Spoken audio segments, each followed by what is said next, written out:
Hello everyone, welcome back to Ninja Prep. This is Kapil Goyal, your educator and mentor for PG Physics. तो आज का जो ये lecture है, इससे मैं एक नई सीरीज स्टार्ट कर रहा हूं और ये सीरीज जो है ये ओपीएससी पीजीटी फिजिक्स 2024 एग्जाम के लिए है। यानी कि जो भी ओडिशा पब्लिक सर्विस कमीशन का पीजीटी फिजिक्स का एग्जाम दे रहा है, जो कि टेंटेटिवली अक्टूबर में होने वाला है, तो उन लोगों के लिए सीरीज बहुत बेनिफिशियल रहने वाली है। साथ ही साथ जो आरपीएससी फर्स्ट ग्रेड एग्जाम की प्रिपरेशन कर रहा है या किसी अदर स्टेट के लिए पीजीटी फिजिक्स एग्जाम की प्रिपरेशन कर रहा है, तो उनके लिए भी बहुत यूजफुल रहने वाली है, क्योंकि इस सीरीज में मैं पीवाईक्यूज क्वेश्चन कराने वाला हूं। ये जितने भी पीवाईक्यू क्वेश्चन होंगे, ये ओडिशा के जो पीजीटी फिजिक्स के एग्जाम हुए हैं उनके पेपर के क्वेश्चंस होंगे। 3 पेपर हम इसमें लेंगे, 2021 का, 2020 का और 2017 का। तो सबसे पहले 2021 का पेपर मैं सॉल्व करूंगा। ये 4 पार्ट में आपके पास आएगा। आज इसका जो पहला पार्ट आ रहा है, इसका जो पीडीएफ है, ये जो लेक्चर है इसका पीडीएफ आपको टेलीग्राम ग्रुप पर मिल जाएगा। टेलीग्राम ग्रुप का नाम है निंजा प्रेप पीजीटी फिजिक्स, है ना, और आपको लिंक मिल जाएगा उसका डिस्क्रिप्शन में, तो उसको फॉलो करके आप टेलीग्राम ग्रुप ज्वाइन कर लेना। वहां से आपको इसका जो पीडीएफ है वो अवेलेबल हो जाएगा। तो जो भी लोग प्रिपेयर कर रहे हैं स्पेशली ओपीएससी पीजीटी फिजिक्स के लिए, तो अभी से रिक्वेस्ट रहेगी, प्लीज वीडियो को लाइक जरूर करें, चैनल को सब्सक्राइब करें और पॉसिबल हो तो अपने फ्रेंड्स के साथ शेयर भी जरूर करें। चलिए स्टार्ट करते हैं। तो सबसे पहला जो क्वेश्चन हमें गिवन है, उस क्वेश्चन में हमें बोला गया है for an isothermal change, isothermal change के लिए, है ना, for an isothermal change the internal energy of the molecules. Molecules की जो इंटरनल एनर्जी है वो क्या होती है यदि आइसोथर्मल चेंज हो रहा है। अब आइसोथर्मल चेंज का मतलब है कि टेम्परेचर कांस्टेंट है। यहां जो वर्ड है आइसोथर्मल, आइसोथर्मल का मतलब है कि टेम्परेचर जो है वो कांस्टेंट है। टेम्परेचर क्या है? कांस्टेंट। तो टेम्परेचर कांस्टेंट होने का मतलब है जो इंटरनल एनर्जी है, इंटरनल एनर्जी किसका फंक्शन होती है? टेम्परेचर का फंक्शन होती है। इंटरनल एनर्जी जो है वो फंक्शन होती है टेम्परेचर का। तो यदि टेम्परेचर ही कांस्टेंट हो गया, टेम्परेचर कांस्टेंट हो गया, तो एंट्रोपी में जो चेंज है वो कितना हो जाएगा? 0 हो जाएगा।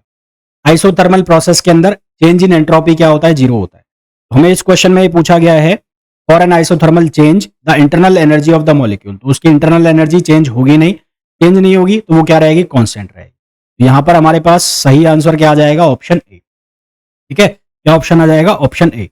नेक्स्ट क्वेश्चन पे आइए। In the process of phase transition, phase transition 2 तरह के होते हैं, एक होता है फर्स्ट और एक होता है ऑर्डर ऑफ सेकंड। एक फर्स्ट ऑर्डर का, एक सेकंड ऑर्डर का। दोनों ही तरह के जो फेज ट्रांजिशन है उसमें जो गिब्स पोटेंशियल फंक्शन है वो क्या रहता है? कांस्टेंट रहता है।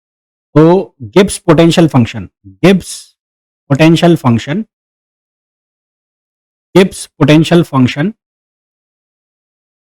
remains constant, remains constant, Gibbs potential function remains constant in both phase transition। both phase transition का मतलब चाहे वो ऑर्डर 1 का हो और चाहे वो ऑर्डर सेकंड का हो, चाहे वो ऑर्डर फर्स्ट का हो चाहे वो ऑर्डर सेकंड का हो, दोनों में ही जो गिब्स फंक्शन है वो क्या रहेगा? कांस्टेंट रहेगा। क्वेश्चन नंबर 3 पे आ जाइए।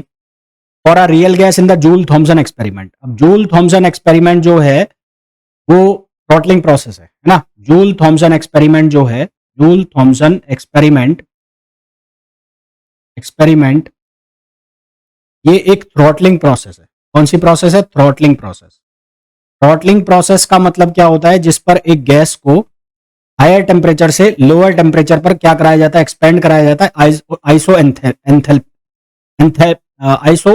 एंथैल्पिक, है ना। तो थ्रॉटलिंग प्रोसेस का मतलब क्या है? जिस पर हाई प्रेशर से जो गैस है उसका फ्लो कराया जाता है, कहां पर? लो प्रेशर पर। और इस पूरी प्रोसेस में जो एंथैल्पी है, आइसो एंथैल्पिक बोलते हैं इसको, आइसो एंथैल्पिक। तो एंथैल्पी जो है वो इसकी क्या रहती है? कांस्टेंट रहती है ना। तो इसकी एंथैल्पी क्या रहती है? कांस्टेंट रहती है। और जो जूल कोफिशिएंट है उसको हम किससे लिखते हैं? Del T upon del P. और यहां पर क्या कांस्टेंट रहता है? एंथैल्पी कांस्टेंट रहती है। H stands for enthalpy, H stands for, ये किसके बराबर है? एंथैल्पी। तो चाहे आइडियल गैस हो और चाहे रियल गैस हो, दोनों ही केस में एंथैल्पी क्या रहेगी? कांस्टेंट रहेगी।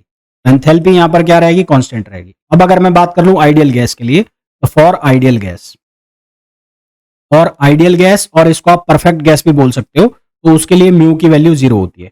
जबकि अगर मैं बात करूं for real gas, for real gas, तो रियल गैस के लिए mu is not equals to 0।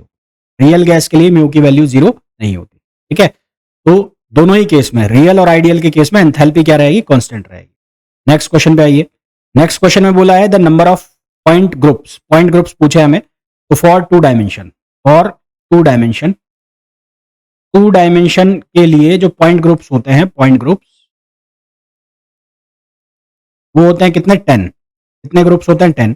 कौन कौन से होते हैं, C1, C2, C3, C4 and C6। और ये कितना आएगा, D1, D2, D3, D4 and D। Total कितने हो गए, 10। वहीं अगर आपसे पूछा जाता 3 डायमेंशन, तो 3 डायमेंशन के केस में आते 32। ये हमें पूछा है 2 डायमेंशन, तो 2 डायमेंशन में आएगा 10। अगर हमें पूछा जाता 3 डायमेंशन, तो उसमें आएगा 32। Next question, the feedback element for the integrator circuit. Integrator circuit कैसा बनता है, ये जो सर्किट है, ये जो सर्किट मैं बना रहा हूं अब आपके सामने, ये सर्किट है इंटीग्रेटर सर्किट। ये कैपेसिटर हो गया, ये रेजिस्टेंस हो गया, ये है इंटीग्रेटर। और इंटीग्रेटर को हम एक और नाम देते हैं लो पास फिल्टर। इंटीग्रेटर को हम एक और नाम देते हैं लो पास फिल्टर, लो पास फिल्टर। तो यहां पर जो फीडबैक एलिमेंट है, ये किसका काम करता है, ये काम करता है फीडबैक एलिमेंट, फीडबैक एलिमेंट। तो हमें यही पूछा गया है कि इंटीग्रेटर सर्किट में फीडबैक एलिमेंट कौन है, तो फीडबैक एलिमेंट होता है कैपेसिटर। नेक्स्ट क्वेश्चन पे आइए। नेक्स्ट क्वेश्चन पे मैं आऊं उसके पहले, अगर आपको प्रिपरेशन करनी है अभी, तो क्या प्रिपरेशन करोगे, अभी तो आप ये PYQs देख लो। फ्यूचर में अगर आप प्रिपरेशन कर रहे हैं किसी PGT एग्जाम के लिए, चाहे वो KVS का हो, NVS का हो, या फिर ओडिशा का ही PGT का एग्जाम हो, तो आगे आने वाले एग्जाम्स के लिए, PGT एग्जाम्स के लिए बैच स्टार्ट हो रहा है 5 सितंबर से। तो आप उस बैच को ज्वाइन कर सकते हैं। और बैच को ज्वाइन करने के लिए आपको डाउनलोड करना पड़ेगा Ninja prep app by Kapil sir, जो कि गूगल प्ले स्टोर से आप डाउनलोड कर सकते हैं। नेक्स्ट क्वेश्चन जो हमें पूछा गया है, उसमें पूछा है diode that has negative resistance characteristic. Diode that has negative resistance characteristic, उसको हम कहते हैं tunnel diode. Tunnel diode, tunnel diode साहब क्या होता है टनल डायोड की अगर हम बात करें, टनल डायोड, ये टनल डायोड है क्या, टनल डायोड है heavily doped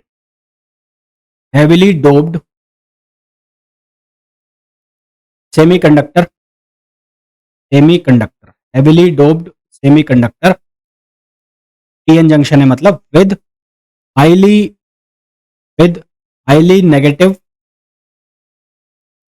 negative resistance due to quantum tunnelling effect,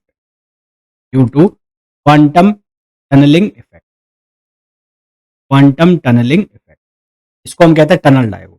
यहां पर हमें ये पूछा है कि नेगेटिव रेजिस्टेंस कैरेक्टरिस्टिक किसके होंगे, किसके हो जाएंगे, टनल डायोड के हो जाएंगे। In digital circuit the active device generally operates as.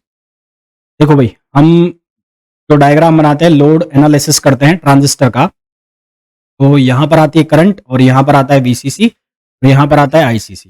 ये इस तरह का हम डायग्राम बनाते हैं बाइसिंग का, ट्रांजिस्टर की बाइसिंग का जब हम डायग्राम बनाते हैं, और ये इसके आउटपुट कैरेक्टरिस्टिक कर्व के लिए हम बनाते हैं, आउटपुट कैरेक्टरिस्टिक कर्व के लिए हमारे पास डायग्राम बनता है। ये डायग्राम बन गया। तो ये वाला जो जोन होता है, इसको हम कहते हैं कट ऑफ जोन। ये वाला जो जोन होता है, ये वाला जोन, इसको हम कहते हैं सैचुरेशन जोन। और ये बीच वाला जोन जो है, इसमें ये काम करता है, इसको हम कहते हैं एक्टिव जोन। एम्पलीफायर जो है वो किस में काम करते हैं, एक्टिव जोन में काम करते हैं। एम्पलीफायर एक्टिव जोन में काम करते हैं। उसके अलावा फिर कट ऑफ जोन में या सैचुरेशन में किसकी तरह काम करता है, स्विच की तरह काम करता है।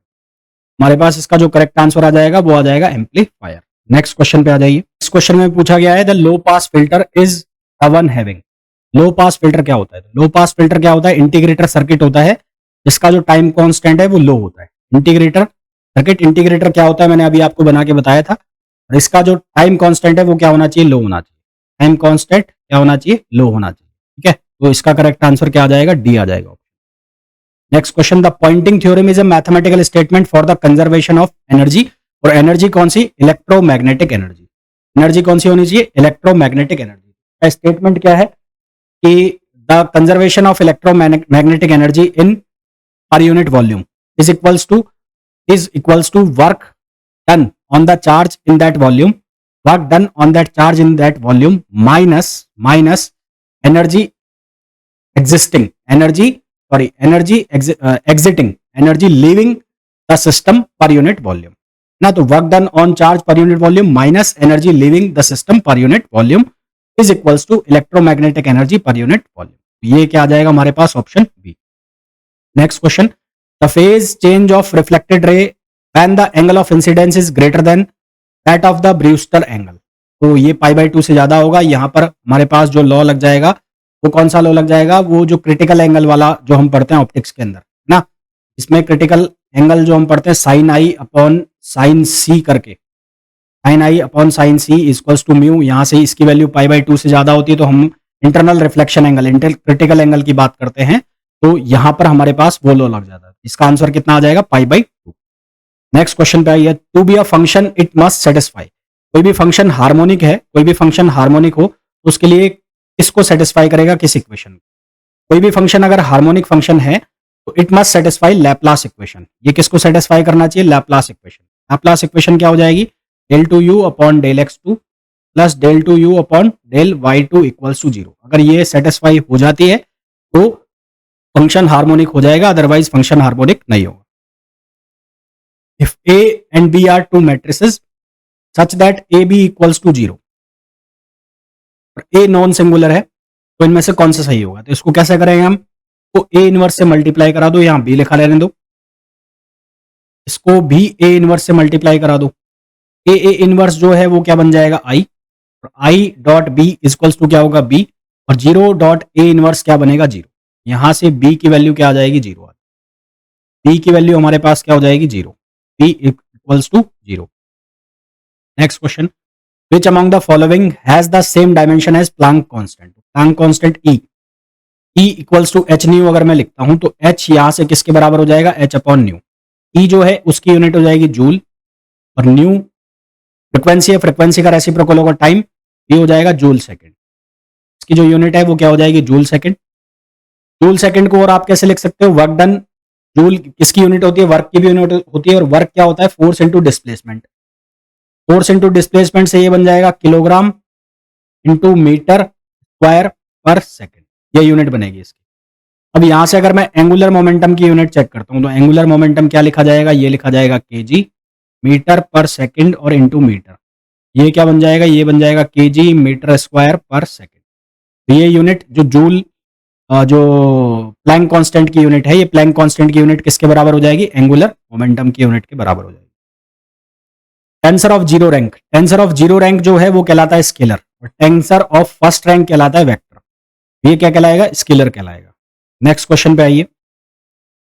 Regarding the width of depletion region in PN junction diode. PN junction diode की जो विड्थ है वो इंक्रीज करेगी यदि रिवर्स बाइसिंग कर रखी है, डिक्रीज करेगी यदि फॉरवर्ड बाइसिंग कर रखी है. तो रिवर्स बाइसिंग में ये विड्थ जो है वो क्या होगी? इंक्रीज होगी. Next question, the total value of magnetic quantum number. Magnetic quantum number की जो टोटल वैल्यू है वो किससे लिखी जाती है? 2l+1, जहां l जो है वो है ऑर्बिटल एंगुलर नंबर ना, ऑर्बिटल एंगुलर l की वैल्यू 0, 1, 2, 3 एंड सो ऑन हो सकती है. तो l की वैल्यू 0 डालोगे तो ml की वैल्यू आ गई 1, l की वैल्यू 1 होगी तो इसकी टोटल वैल्यू कितनी आएगी? 3 आएगी. जैसे l की वैल्यू मान लो मैं 1 रखता हूं, ml की टोटल वैल्यू कितनी बनेगी? 3. अब 3 कहां से कहां तक होंगी? ये होंगी -l to l. -l to l का मतलब -1, 0 और 1. इस तरह से इसकी वैल्यू लिखी जाती है. ये था part first Odisha public service commission PGT physics exam 2021 का. होपफुली जितने भी मैंने क्वेश्चन आपको कराए हैं वो आपको अच्छे से समझ में आ गए होंगे. इसका पीडीएफ आपको मिलेगा Ninja prep PGT physics Telegram group पर. वहां पर जाके आप इसका पीडीएफ डाउनलोड कर सकते हैं और अपनी प्रिपरेशन को कंटिन्यू कर सकते हैं. साथ ही साथ बाकी लोग अगर कोई इसको देख रहे हैं जो ओडिशा स्टेट से नहीं है और जिनके सिलेबस में पीजीटी फिजिक्स के सिलेबस में बीएससी एमएससी फिजिक्स भी आता है, जैसे कि राजस्थान में आता है, हिमाचल में आता है, उन लोगों के लिए भी ये जो लेक्चर्स है काफी यूजफुल है. बाकी अगर आपको फ्यूचर के लिए तैयारी करनी है तो सितंबर में इसका बैच स्टार्ट होगा. बैच की प्रॉपर नोटिफिकेशन के लिए आपको ऐप डाउनलोड करना पड़ेगा, that is Ninja prep physics bye Kapil sir, जिसे कि आप गूगल प्ले स्टोर से डाउनलोड कर सकते हैं. गूगल प्ले स्टोर पर जाइए, वहां से डाउनलोड कर सकते हैं, नहीं तो आपको लिंक भी मिल जाएगा डिस्क्रिप्शन में, वहां से भी आप इसे डाउनलोड कर सकते हो। तो वीडियो को छोड़ने के पहले प्लीज वीडियो को लाइक जरूर करें, चैनल को सब्सक्राइब करें और शेयर जरूर करें। मिलते हैं नेक्स्ट वीडियो में। Till then thank you, bye bye.